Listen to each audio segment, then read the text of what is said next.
Hey, I'm Dukes on Twitch. If you want to support the channel and GreenSunsZenith.com, you can find my Patreon, merch store, and singles store where you can buy singles through TCG Player or Card Hoarder in the video description. If you want to get in contact, you can also find all that info in the description below for things like donation deck lists or just wanting to reach out. Alright, let's get right into it. Hey, welcome back to Dukes on Twitch. Back today with another Eternal Weekend deck tech and discussion, this time around Naya Depths, and this time returning to the channel, the Mapson himself. Hey Mapson, a huge thank you for giving me the time of day as usual for this. I know a lot of people have been wanting to know kind of where Naya Depths is in the format, or if potentially it's a dark horse for Eternal Weekend.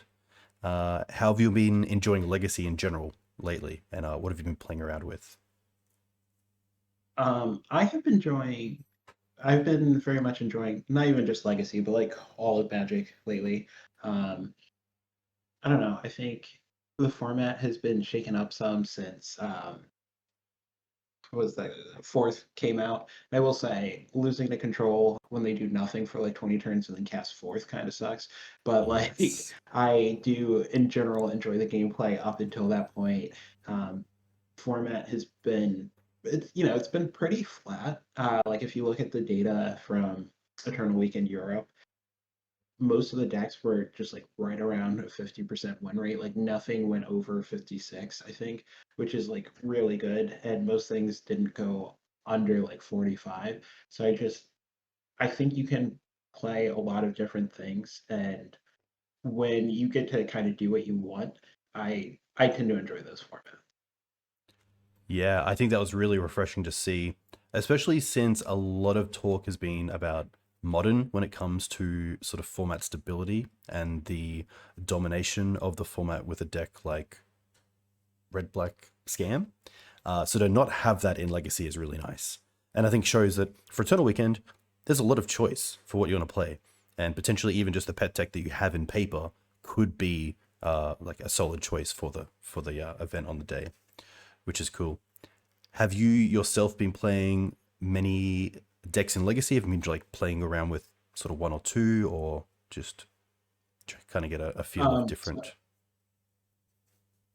So I'm boring. I have been playing kind of the same decks, kind of a lot. So I've been playing Red White Initiative.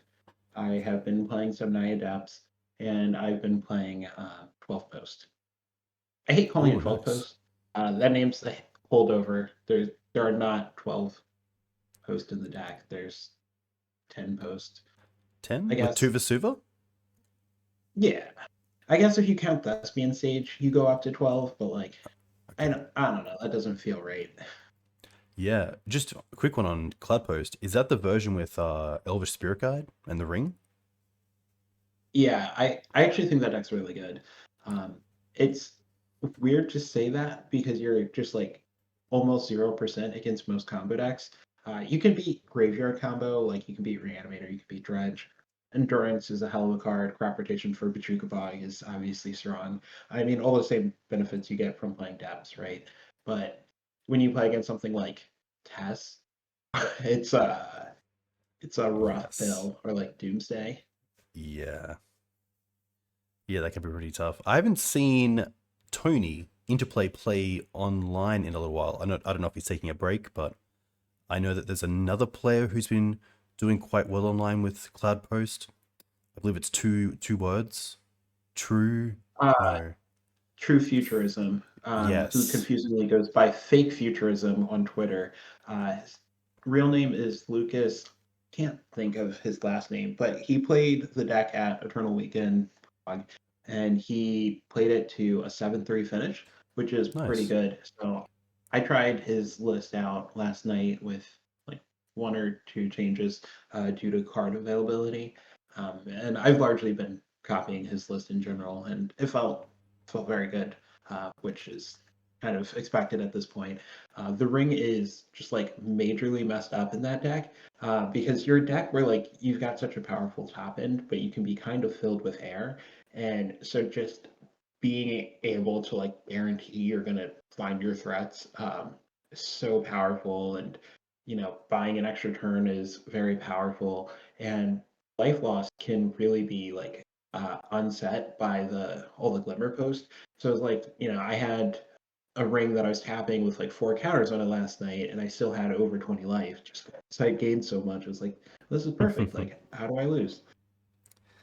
Yes.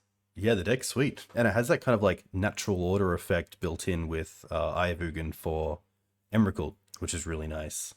So I feel it's like, in a way, I feel like an Elves player would probably like it, as it kind of builds the same way. Like, you Reclaimer, instead of going for Cradle, you go for Cloudpost, and then you do have Titan, which is kind of like a Reclaimer on steroids. And then, yeah, it's nice you kind of have, if you're not too sure what your opponent's doing, and if you should be holding up, crop rotation for something, it's nice to like have a pretty solid plan of just getting towards that mana to be able to eye for Emrakul, then cast Emrakul, and hopefully win from there. Big fan, big fan.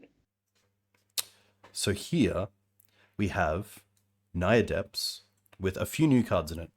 As you were talking about before, Forth Eorlingas, which I have seen a lot in Red White Initiative, doing solid work in that deck, in sort of the 4 or 5 color control decks as well as a finisher.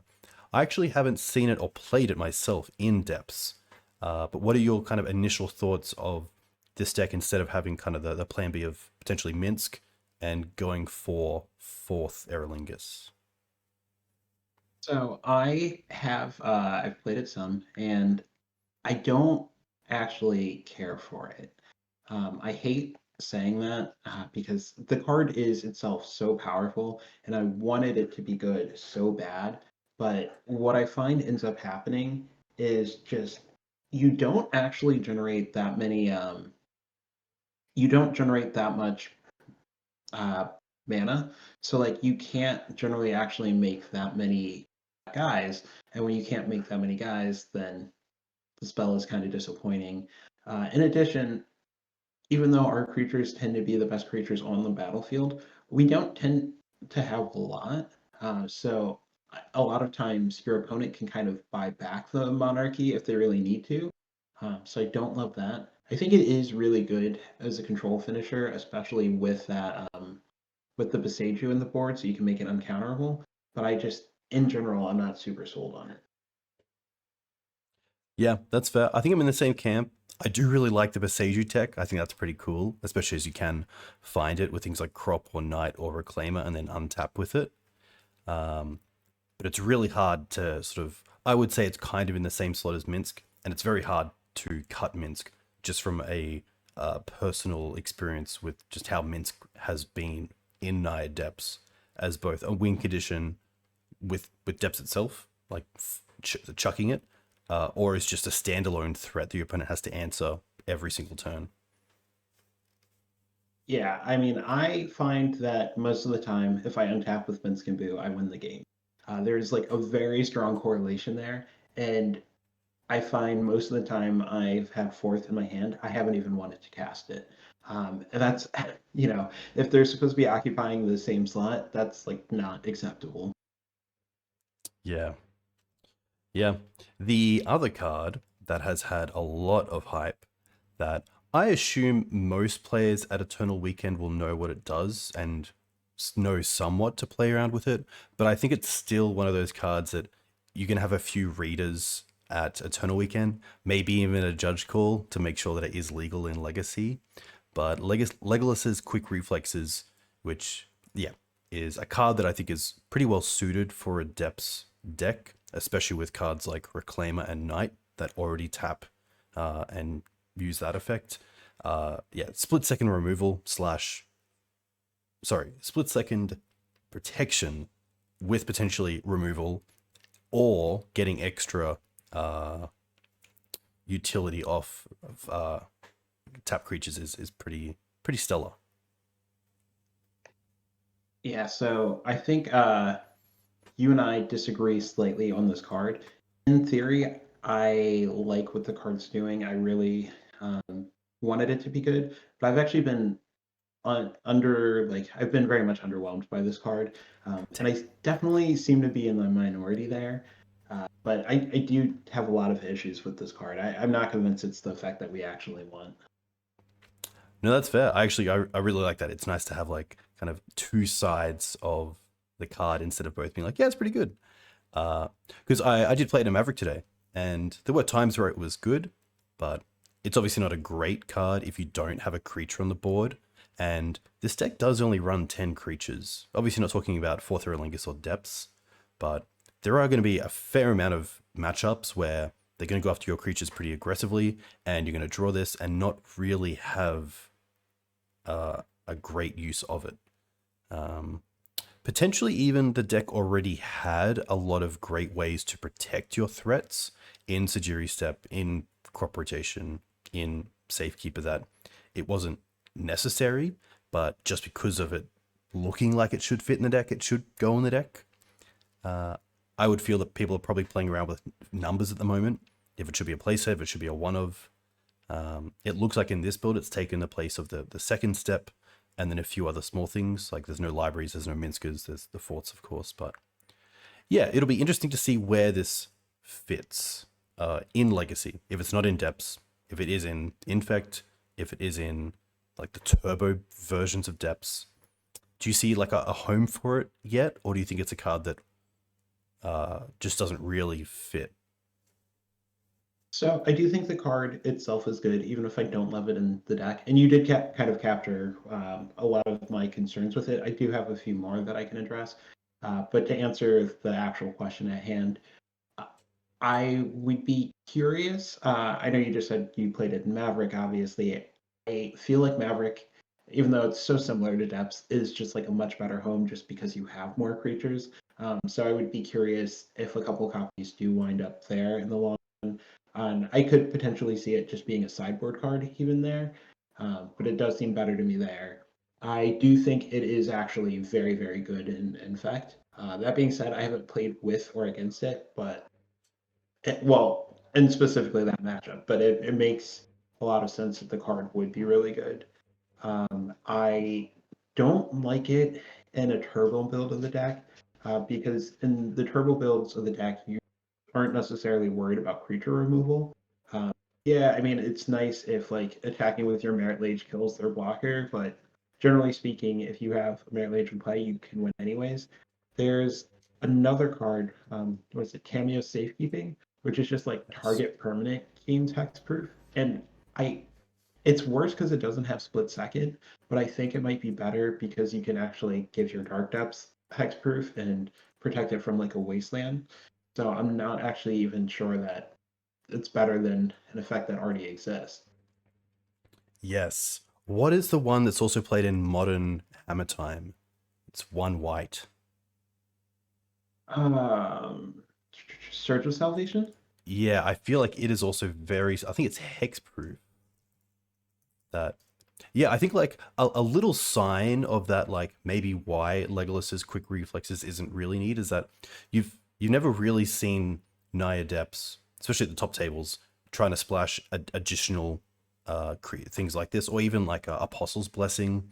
There's never been like that need for extra uh, protection. I guess this is a little bit more than protection, but yeah, I don't think it's something that the deck's been dying for. But it does seem pretty cool in the list. But you're obviously cutting things as well, and the deck already is pretty tight. So to actually cut sort of cards that have definitely earned their place, to try out a card like Quick Reflexes, it's got to do pretty well. Yeah. So the other concern I have with it too is just like we both have mentioned at this point, the deck doesn't actually play that many creatures. So I think you run into this awkward moment where it's like in your opening hand, maybe you have quick reflexes and reclaimer. Do you wait to play the reclaimer until you can hold up reflexes? If you do, you're kind of like tempoing yourself out. You also have to make sure you have double green, which is like kind of can be difficult early. Mm. Um, but then it's like if you just play your reclaimer out and then it dies, and then you draw reflexes and has no target, that feels bad. The double green has been mitigated somewhat by playing multiple or You always played multiple, sorry. But playing the fourth copy of Mox Diamond. But I personally am not a big fan of the fourth copy. I just find it ends up clogged in your opening hand too often. Like Mox Diamond is really good, and I basically always want one in my starting hand, and I'm basically never happy to see the second copy. So I don't love having to play four of it, especially if it's to enable a card that I'm already not in love with. So I just think there's really awkward tension, and like you said, these slots have to come from somewhere, and like a card that is missing from a lot of lists is Sylvan Library, and I get taking Sylvan Library out if you're worried about Bowmasters, but Bowmaster is great against the deck, and if they have it, you can choose just to like not use Sylvan Library. But I think Sylvan Library, that filtering gives you so much more game and so many matchups versus like the reflexes. I don't know. It feels like it doesn't come up that much. Whereas I'm basically always happy to see a Sylvan Library. Yeah, I think Sylvan Library is definitely in the camp of players either don't mind it, hate it, or like it. I'm a big fan. I think it's one of the best plays you can do turn one off a Mox Diamond because it's a great way to get back that card disadvantage. And I think it works well with a deck with multiple copies of quick reflexes because you probably don't want multiples. And to be able to kind of like filter them away when you don't have a creature in play or when you really do need it seems really strong. So it will be cool to see how the card goes in Naya and how lists adapt if it does stay as a 3 of, if it goes to like a 2 of or a 1 of. But yeah, it split second as well. When this card was printed, I actually didn't think it was real. I thought it was just like a classic stitch up, but yeah, it's here. And it's, yeah, trying to make its way into Legacy. The rest of the deck, 31 lands was pretty high. I think a big reason for that is we have the Maze of Ith, which sometimes sees play, has some utility with your own creatures, is pretty good against opposing threats. I do like that this deck has the 3 basics as well. I've moved away from it from time to time, but I really don't like it. I don't like moving away from it. I like having the 3 lands, especially against, Delvers. I think for Eternal Weekend, I would be on a 3 basic land build. Yeah, I'm a huge fan of playing 3 basics. Like you said, especially with Delver being as relevant as it is, and even some of the control decks are playing Wasteland in their main deck, and that is a good time to be playing basics then. As Yeah. for the Maze of Ith, I historically am a Maze of Ith hater, but I do think the card is very good with quick reflexes, which is one of those things though where it's like, do I really want to play a card that I don't like to enable another card I don't like? But when they do get going together, it is very strong. Yeah, exactly. And yeah, with the creature package, pretty small, as we said. No real sort of hate bears, no endurance, no Ramanap, no Outland Liberator, no main deck Green Sun sort of combo hate in like Gaddock Teeg or Collector Ouphe. Do you typically like to have a bigger Green Suns package? Or do you like this sort of build where it's sort of all in on the combo and like there's no real fluff to it? I love having a package. I want endurance in the main deck, and I want Ramunap in the main deck. Especially Depths has been on the rise lately, and I think a lot of that is quick reflexes and people just kind of testing it out. See if it stays. I know some people have loved the experience, such as Karate Dom, whose list we're looking at, and some people, such as like JPA, said this deck is trash, never play it. Um, and so if the mirror sticks around, I definitely think you want Ramunap. Yeah, it's it's just so good at what it does, especially against I think a very similar feeling to it coming down when you're playing something like Maverick or Depths against decks is when you wasteland your like 4 or 5 color opponent a few times and then they cast a loam, getting all the lands back, and you're like, that's all my work done. Like, what did I do that for? And also like even with a fetch land, like just making sure you're hitting your land drops every turn is great, especially in a version with Forth Eorlingas. It just allows you to make sure that when you do draw forth, you're going to have a bunch of mana to push into it. Yeah. It's also, we don't have Sylvan Library in this version, like we already said. But if you do have Sylvan, being able to rebuy fetches to help filter the top of your deck, and then you also just like never need to draw lands off the top either. It's very good. Yeah. I thought I'd quickly also touch on Abzan quickly, which has seen a lot of rise since Orcish Bowmasters is printed. I really like that Naya kind of sticks to the plan, whereas Abzan, Abzan Lover here, does have like, it kind of cares a little bit more about what others are doing with cards like Bowmaster. Have you played much Abzan? If you were to choose between Naya and Abzan for Eternal Weekend, would you have I would assume you have a preference towards Naya, but yeah, any insights So between those two? I have tried some Amzan. I was very underwhelmed. And then I saw a bunch of smart people saying it was good, so I tried it again. And then I was very underwhelmed again.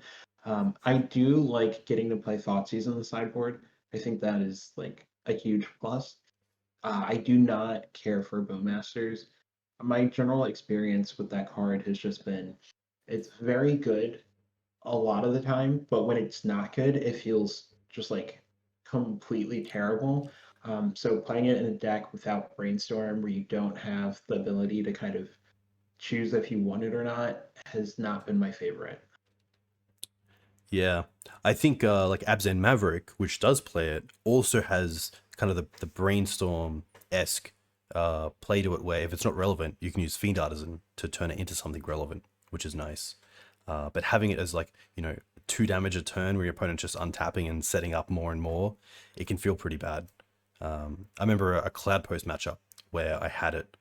They weren't a ring version, and it just felt awful. It it didn't do anything. Um, but Yeah, yeah, I had an opponent cast Bowmaster against me last night when I was on Cloud Post, and it was just like, cool, you put 2 power in play, and then it did nothing. It attacked me a handful of times. It's just like, okay, cool, like don't care. yeah. Thoughtseize, I do love. I love getting the knowledge of knowing what my opponent has, especially mana, like knowing if I have like a wasteland heavy hand, do I go after a certain color, or like do I need a whole up crop for some reason, or should I go like aggressively for Reclaimer to get like Sejiri Steppe online if I really need it. Um, Thoughtseize is really cool. Obviously, you're spending mana to take a card from your opponent who hasn't spent any mana on it, but these days, I think it's just that little downside is worth all the upside that it brings to a deck like Depths, especially as turn one interaction. Yeah, it's also just much better in the combo matchups than like your Power Blast or Red Blast. And don't get me wrong, I love those cards, and I think that they're more widely applicable. But in the matchups where you really need that effect, Thoughtseize is just it's very good. Yeah. Uh, yeah. Speaking of sideboard, pretty normal sideboard. A lot of reach, like for a lot of different matchups. The fourth and the Boseiju are probably the outliers, but the other cards are pretty typical. Containment Priest does hit a lot of the decks in the format right now, both combo and sort of Green Sun uh, matches, which is similar to Teague, where it does turn off our own Green Suns, but typically does more for us than it does. It typically turns off less for us than it does our opponents. Um, I know Hushbringer is something that I've seen out of Maverick sideboards for matchups like Initiative. Have you ever played around with Hushbringer or a Torpor Orb effect? I played Torpor Orb when Initiative first hit the scene back in the White Plume Adventurer days. It was good enough. I don't. It's hard to say if I would play now. I mean, Initiative is on the rise, so I don't hate playing it. And then also stops up the Beanstalk from initially drawing a card and throwing a Solitude or Playline Binding deck. Um, well, actually, is Torpor permanents, yeah? Or Correct. the creatures? Yeah, so Torpor Orb actually doesn't seem terrible against the control decks. Uh, Gaddock Teeg is also a major beating against those decks. Apologies, it is creatures. So it Okay, doesn't stop well, leyline binding. Are you saying we'll there just is a forget I card ever that said that. stops binding? Uh, well, if Torpor Orb stopped creatures, I mean, non-creatures. Yes, there we And it go. would have worked. Yes, Hushbringer is just creatures, right? correct. Yeah, usually just endurance in this sort of deck, it would stop. Which isn't too bad. Elvish Norn would stop it.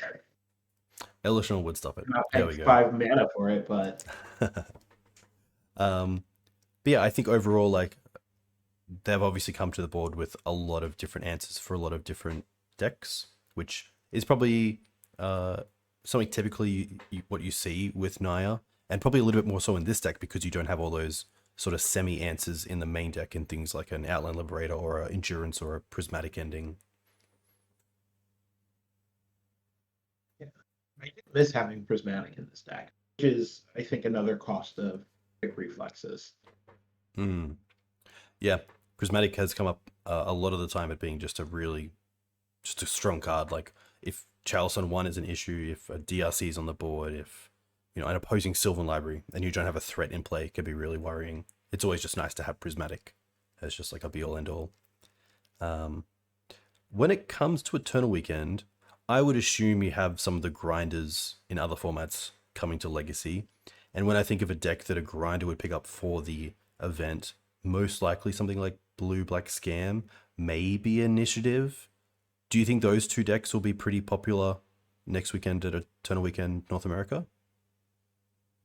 I think they will be popular. I don't necessarily think Initiative is just going to be like the choice for grinders. Um, I feel like those are hard cards to get your hands on. Like, I don't know. A lot of people own extra duels. A lot of people don't just like own City of Traders. I actually think the control decks might be popular as well, just because even though it sounds silly to like that it's easier to borrow like a ton of duels than not very few. If somebody owns like, you know, their set that they need for everything, um, the control decks only own or only use a couple of each duel. So I think it's actually very easy to be like, hey, do you happen to have like one or two extra Trops, one or two extra Tundras, and like, a Taiga? I think that's actually a much easier ask, even if it's 5 cards, versus saying like, do you have 4 Underground Seas? Like, Yeah. no, I'm using them. Yeah, or like looking for full Chrome Mox for City of Traders. It's like no one has that. Or the person who does have that is just playing those cards for Eternal Weekend. Delver's probably on that list as well. I think Delver's usually a fan favorite, but I do like your thought of like a Bean deck because I think Bean in Modern is pretty popular, and there's probably a few people who want to try that out as the Legacy version. That dog freaked me out. Sorry about my crazy dog. No, that is all good. That was hilarious. I just got the jitters.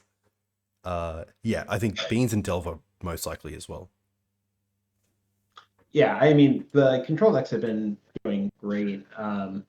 So I definitely would expect people to play those.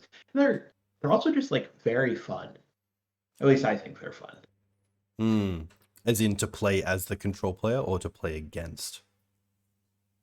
To play with as the control player. Yeah. I think I get a lot of satisfaction off of being like, here's this super good card, and I'll draw a card. Like, I don't know, playing Leyline Binding, exiling your thing for 1 mana and drawing 2 cards off of it. Chef's kiss. Yeah, I used to rely, not heavily, but I used to find Grist out of Maverick was quite good against control decks. And now with it being answered by Leyline Binding and probably drawing a card in the process, just never feels great. I know a lot of players have questions around like the best way to fight those sort of decks, especially Bean because it replaces itself as it comes down. I assume like in this build, you would probably bring in the Force of Vigors against like a Leyline Binding Bean deck. I would bring in the Force of Vigors. Gaddock Teeg is really powerful. Stopping them from casting Leyline Binding, stopping them from casting Terminus, Supreme Verdict, right? Like, it actually just shuts down their entire deck, basically, outside of if they have Swords or Solitude. So if you can get it set up with Sylvan Safekeeper or Legolas's Quick Reflexes, then, you can very easily shut them down from doing things. I think the option of being able to go Boseiju into fourth is very game ending. Although you do have to be mindful, like they are also a fourth deck, and they fourth you right, and you could just lose on the backswing. So you do have to be careful. Yeah, that's very true. It's yeah, it's really weird to play around Forth Eorlingas in like the mid to late game, where I've definitely blown out, where opponent has like 10 lands in play and they start tapping them all. I'm like, what are they doing? Oh yeah, okay, Forth. That makes sense. Especially them having trample and sticking around. I don't get it, but that's all good. Death and Taxes is also one that I think on paper it looks like it has a lot of interaction with depths and things like Swords to Plowshares, Wasteland, not so much Port these days, but like Karakas, Solitude, Flicker Wisp, Mum to some extent. I know you've had a pretty positive result against D&T over like the course of your depths experience, especially with Naya. Do you think that changes at all with the Black Splash? Or only gets better? I Yeah, I mean, like Orcish Bowmaster is just good against them, and I mean Menskambu is good against them, but none of the other red cards are good. So like, I think it only helps. Yeah, I think, yeah, hopefully there'll be a good showing of D&T. Usually there's a lot of Americans who play D&T and have it in paper. So that'll be pretty interesting. Do you have like any thoughts of like a dark horse for Eternal Weekend? Um, I want to say 12 posts just because I've been having so Nice. much fun. And Yeah. if you look at Lucas's results, like he top eighted so many challenges in a row, and just like nobody plays that deck. Um, I think the new card, shoot, what is the name? The new goblin. It's like something Bombardiers. Um, it's Yes, the one like that two deals in a 2 red. damage. Yeah, that card is really really gross. So I can see some form of Stompy with that card being very effective, whether that's Turbo Muxes or like Mono Red Prison.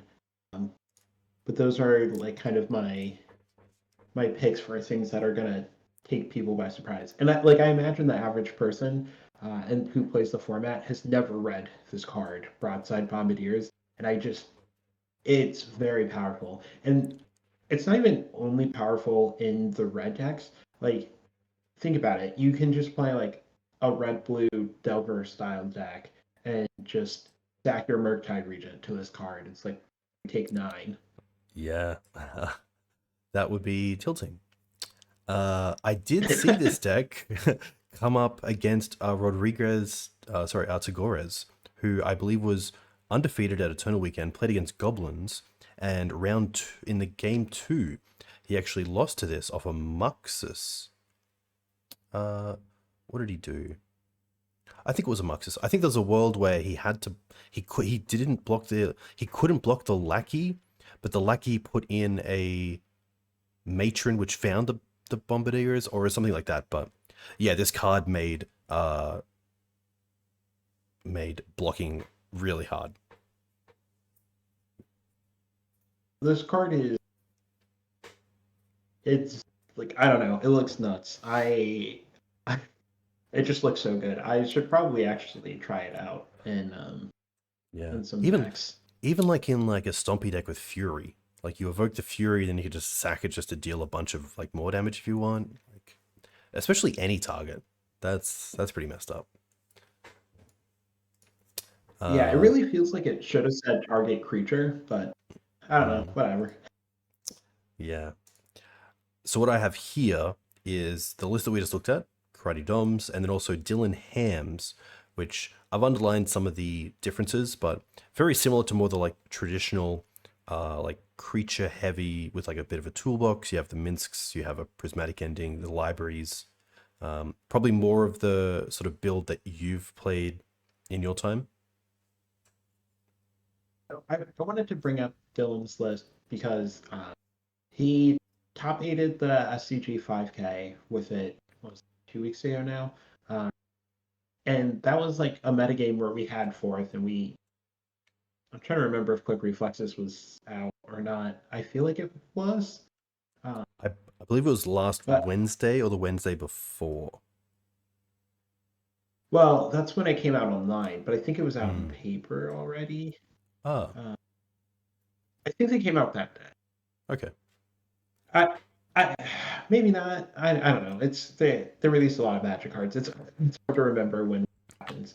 Um, but this is a deck that did well after we had these new cards, and we could have done very different things. And I think it shows that like the classic build can still succeed. And over this I guess episode, you people really have gotten the idea probably that I prefer the classic build, and so this is kind of where I would be leaning. Still having that Midskin boost, still having that Sylvan Library. I think Prismatic Ending is, I think that card is huge. Not everyone played it even in the before times, but that versatile answer was always so nice. And like I hear people say things like, "Oh, like I couldn't figure out how to beat Delver. I just like kept dying to like Dragon's Rage channelers, but like have more answers in your deck." Uh, this player also went really high on endurance with like three in the Three main deck, copies. which Yeah.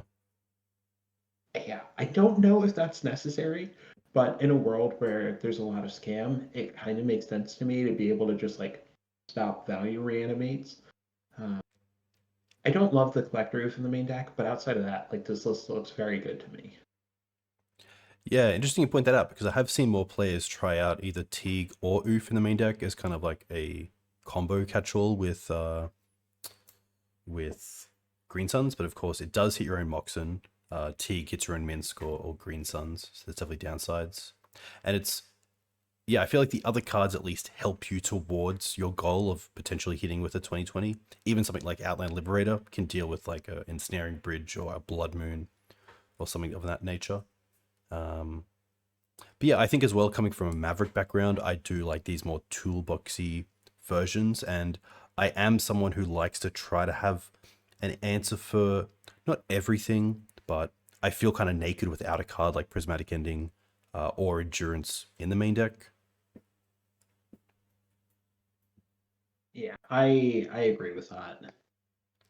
Do you have any thoughts on like sideboarding and any like cards that you would say are like stock in the sideboard? Like, do you think you have like 5 cards that are always there and then 10 that are like depending on what sort of tournament you're playing at?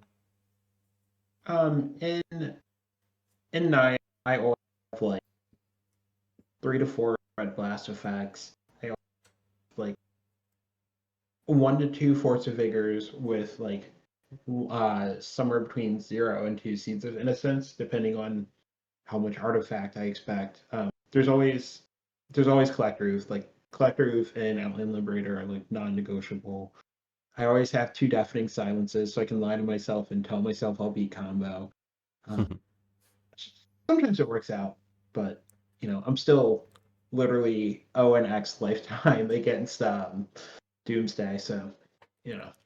Um, Outside of that, it's pretty flexible. Like right now, they have the Glacial Chasm, which I think is really good right now, especially with Initiative being very popular and the Bombardier card we were just talking about, like Turbo Muxus decks. I think that card is really good.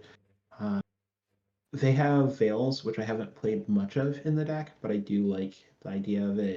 Um, I always have Endurances in my sideboard. They have, 3 in the main deck, so they don't necessarily need more, but they Yeah. do have Surgicals on the board. But yeah, I always have Brave Hate. Yeah, I think Veil is a card that I have to give more consideration to because it does have a lot of scope. There's a lot of decks at play. Even something like a Grief, like any sort of Grief deck, Veil seems fantastic against. And then, of course, you have just the uncounterability of things as well, which is nice. Kind of like a Legolas's Quick Reflexes, but for the stack. Um, and there are still some combo decks that just, might try to tendrils you and you have the Veil, which is always nice. Um, Um, like you said, when you get to Veil of Summer, a Grief, it feels like insane that they they spent 2 cards and got nothing. yeah, even the tempo of them maybe not reanimating it that turn and then waiting a turn to actually get it is pretty nice as well. Both players made Maze of Ith, which I don't mind. I find Maze sometimes is tough because a lot of the creature decks that I wanted against, like a Murktide deck or a Troll deck, just have the Wastelands. And if you've, say game one, you get the Maze out, they're probably going to target it a little bit like how they might target Urza's Saga in Urza's Saga decks with Wasteland. And instead of going after your mana, just keep it for the Maze. So it's like, it's really nice to have something like Path to Exile in the board as kind of if you want extra removal for anything. But I can see like where Maze fits because like you can tutor for it. It works well with your creatures. There are times where they just don't have the Wasteland and Maze just, keeps Murktide at bay for 4 or 5 turns until you find an answer for it. Yeah, that's my Maze rant. I do love seeing Maze shenanigans though, so that is that. Do you think there's any like real tough matchups people should be aware of going into Eternal Weekend? Doomsday, I think, will have its kind of... I don't think anyone will be playing Doomsday for the sake of trying out Doomsday. I think you'll have the kind of like specialists playing Doomsday. Do you think Naya Depths would be categorized as like a grindy deck on the day? Like you might be going to time in a few rounds? Yeah, I mean, the deck definitely grinds. It's not, when you compare it to something like one of the beans or ring decks, it doesn't feel grindy, but it can definitely play these very long games. Yeah. How do you feel against Initiative? I don't like that matchup from the. I do not like it from the depth side. Yes. Does Touch of the Spirit Realm hit Maritlage? Does it flicker it and does. remove it? Okay, that's scary. Yes. Source Plowshares, Solitude. They don't run Wasteland, but usually have, a few good ways to deal with Maritlage if you do get it online. Yeah, which oftentimes you die like kind of before that happens anyway. Yeah. The clock is just so quick, and I don't know. There's also a Blood Moon, which like sometimes you get to combo with Dark Depths, and you feel so smart, but then they have like 10 answers per merit lage, so it doesn't even matter. Yes. Yeah. Yeah, I guess. How have you found the Rug and... I would assume the Rug matchup is a little bit easier, actually a little bit harder than the Grixis, because Grixis is mainly for Bowmaster, which again, we don't really care about. I think they are both quite favored for us. Yeah. Big creatures that can easily get out of bolt range. Mox Diamond works really well to play around days if you really want that. Source Plowshares, obviously Premier. I guess in the Legolas's quick reflexes build, you have a lot of creatures that not only get protection, but also probably deal with a threat on the board, which is nice.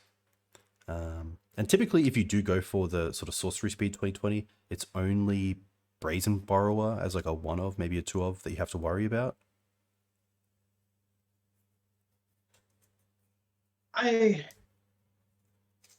Yeah. Yeah. Submerge as well. Yes. Yep. Yep. Submerge never feeling great.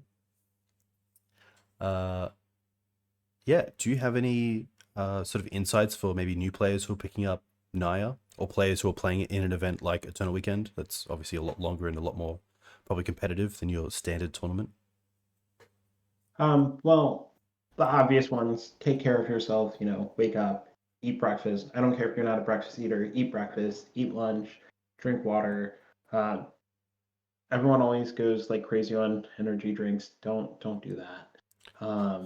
So like the super obvious ones there. In addition, I would say like more specific about the actual deck, like be patient.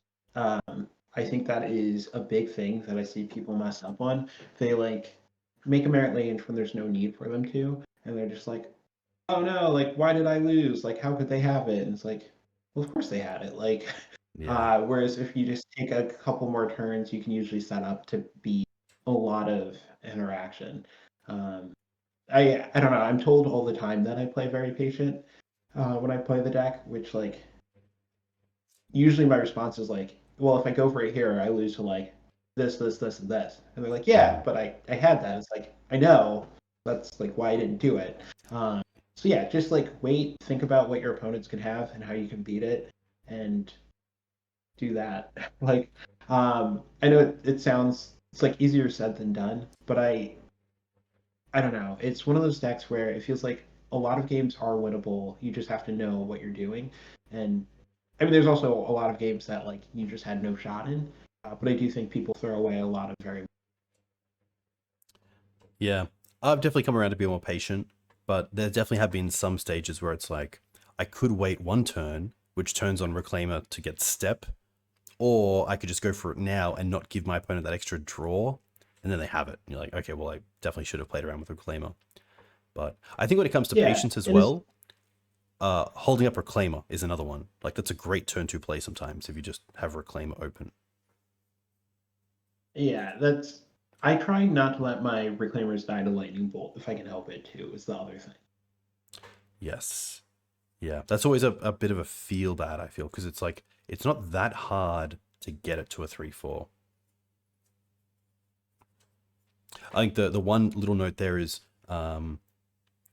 if you're not allowing bolts to go to reclaimers, you do have to be weary of their threats because then the bolts are probably going to your face if they just get the flyers together.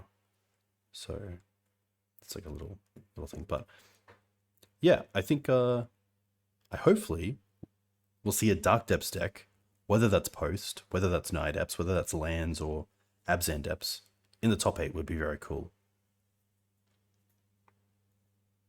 Yeah, I that would be it would be wonderful. I also just like I kind of don't necessarily care what does well. I just hope that it's like a variety.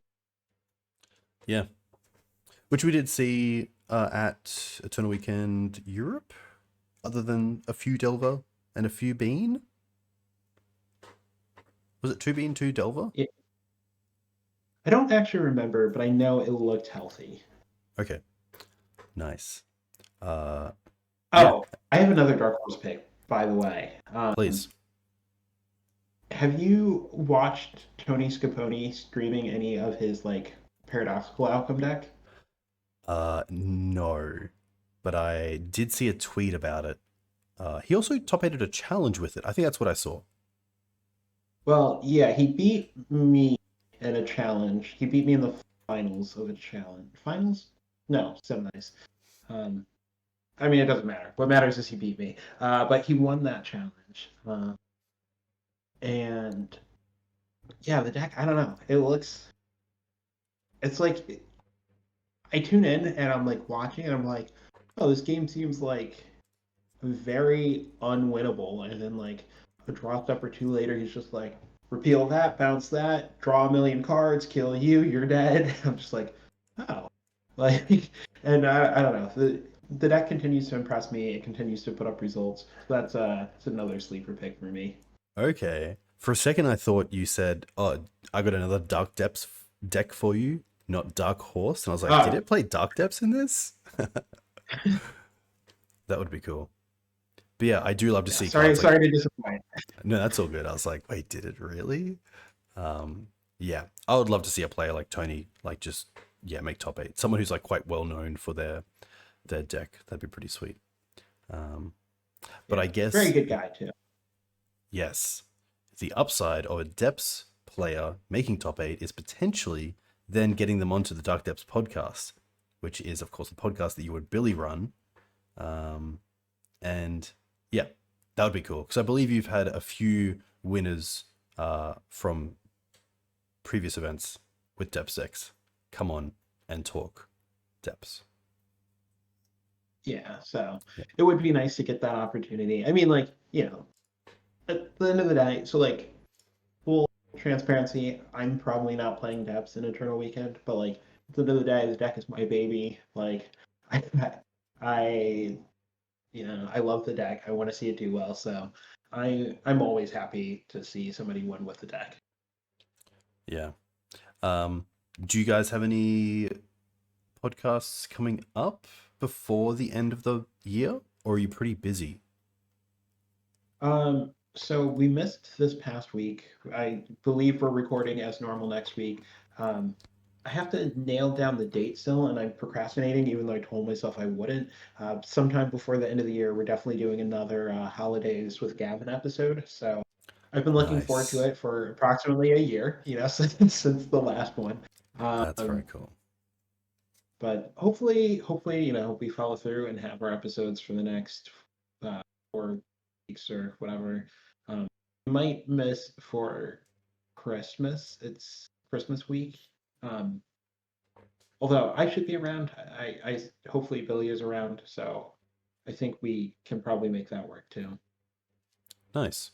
So Very cool. Any last words? That um, wasn't a I threat don't think either. so. Just meant for this. No, I think I said everything I wanted to say. Yeah, I think it'd be really cool to see what decks make it even just to Eternal Weekend. What people choose if they go for Abzan, or maybe even Turbo, or Naya, if they go for Forth or Minsk. It's always cool to see people trying out different kind of archetypes within that build. So that'll be really cool. Yeah, I'm sure we'll see. I'm sure we'll see a mix of different things. I feel like uh, the archetype as a whole has just gotten so popular lately. Um, there's people who do play every version of it. So I definitely think we'll see something. Yeah. Oh, one last thing I will say is that I believe Rodriguez played straight green white, which props to him. I think he actually finished quite well with the deck, as he should. He's a very good player. I'm a player who just like there's such a in my opinion there's such a small like it doesn't take that much to splash a color, and what you get from say red in this deck is just so good that it's hard to only go green white. Do you have any thoughts on going straight green white? I mean, your mana does get more consistent. Um, I don't know, losing out on like the Power Blast Thoughtseize slot. I don't love, Mm, but like I don't know. If you don't think fourth is necessary for the main deck, then I do get going straight green white. Like I said, the mana is just much better. There is definitely some number of blood moons running around, so you could play more basics. Although he just replaced the missing duels with more Savannahs, so I guess that's actually not a real argument. okay. Um, Yeah. Okay. yeah, I don't know. And then he had like 4 Path Exiles in the sideboard, which feels like a Yes. lot of that card. The But dude I did mean, not it want to obviously lose. worked for him. Yeah. Yeah. I guess it kind of hits everything. Like I know he hit a lackey a few times. Um, Which, yeah, I think Path is really tough against cards like Goblin Lackey or Mother of Runes or Stoneforge, even against the decks that could really use the mana. But it's a great feeling to have against like a Grizzlebrand or an Archon or a Troll or a Murktide. Um, yeah. But four is nuts. To have 4 swords and 4 path post board, that guy was not going to lose to creatures. Yeah. Nice. Well, Mapson at Expedition Map on Twitter. A big thank you for coming on. Uh, Obviously, people can find you on Twitter, within the Discord, at the Dark Depths podcast. You sometimes stream on Twitch. I know you don't find time these days, but you do enjoy it, I think, and would like to get back to it I a little bit more. I I do, and I bought a new laptop recently, which hopefully, I was hoping it could handle streaming, but for so I think it can. I don't know. We might get back to it. It's so hard. Like I don't know how you and others do it so consistently. It's just like there's only so many hours in the day, and home I kind of just want to spend them with my wife.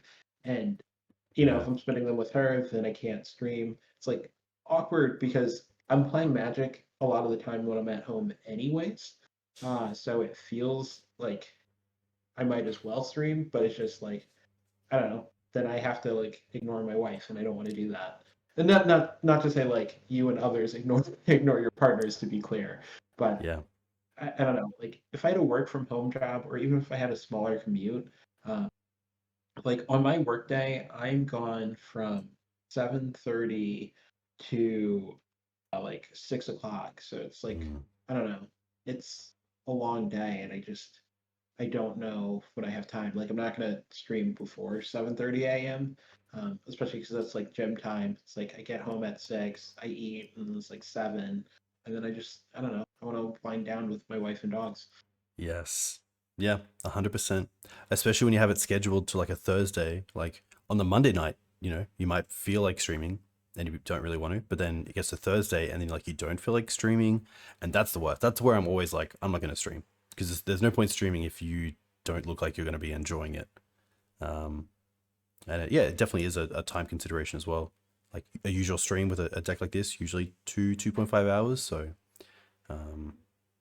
yeah, twice a week I find is like a nice balance, but even less than that is always nice as well. So when I was streaming the most, it was like, well, I guess when I was streaming, period, it was like during the height of COVID. So there was no Magic tournaments, so I was just playing a lot of Legacy challenges. And then it was like, Nice. okay, well, I'm home and free to stream them.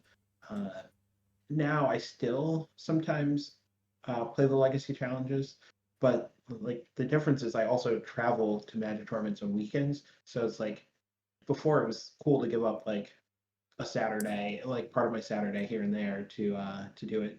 But now when it's like, okay, well, like coming up this month, for instance, I'm just straight away 2 weekends. If I'm home on the weekend, I don't want to give up a whole day away from my wife too.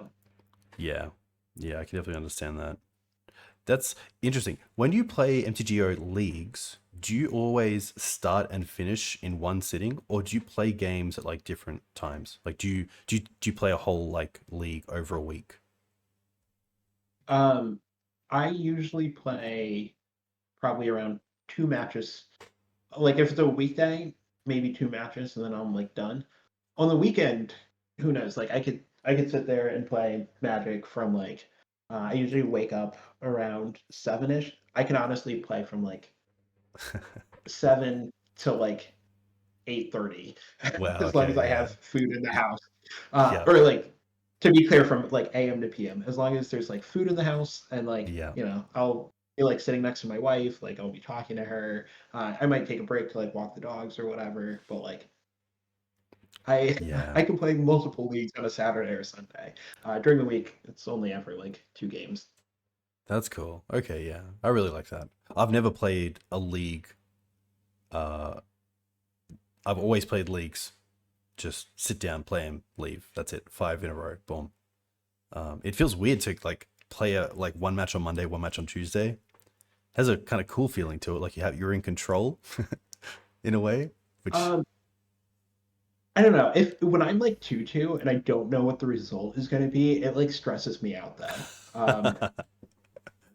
But I don't know. I like so last year I got super burnt out on Magic. At the end of the year there was a lot going on. I was qualified for like one of the Mox show like uh the showcase qualifiers. So not the Mox itself, but like the 32 person event where it's like you have to like win. Um, so I was like queued for one of those. So I was like testing super hard for that. And then like Atlanta was happening, or like sorry, the regional championship was happening, so it's like testing super hard for that. And I had just been testing for something super hard in like a different format. I think I was just like I was getting so burnt out, and like I actually didn't play a match of Magic from like the start of the second week of December last year um, through I think all of January. I don't think I played a match of wow. Magic. Um, like I was still paying attention to what was happening. I still watched some streams, but I was just like, I do not want to do this myself. And so this year I have been like a lot more disciplined. Right now I've been playing a lot because I'm just like I'm enjoying Legacy. I'm enjoying Modern. I want to feel prepared for my regional championship coming up, and honestly, Pioneer's not as bad as it used to be. It's still my least favorite format, but like there's been improvement. Um, but to Yes. help stop myself from going crazy again, I like have a hard rule. I just will not play Magic past 9 p.m. Nice. That's very good. I know Albert Lindblom talked about that. Maybe on the Duck Depths podcast about he used to be like, oh, one more, or like, oh, I don't want to lose, I don't want to finish on a loss, and he'd be up to like 2 or 3 in the morning. and he just got to a stage where it's like that's not healthy. I can't do this. I have to change. Yeah, I like it's such a small thing, but I think it was one of like the best decisions I could have made for my relationship to the game. Because and like I'll be honest, there's like multiple nights where like it's like 8:47. I'm like, I can sneak another one in, right? Like I want to keep going. I want to keep going. I'm like, no, no, put it down, read a book, like watch TV, do something else. Yeah. Yeah, that's cool. That's a huge like little step up as well. Because I'm sure some players, unfortunately, don't have that yet. Where they're like, no, I need to grind, or like I need to finish this, or I need to like finish on a win, or yeah. Yeah. I don't know. The game makes winners and losers, so like if I end with a loss, it's not that big of a deal. Like I don't know. You're gonna lose some. Yeah.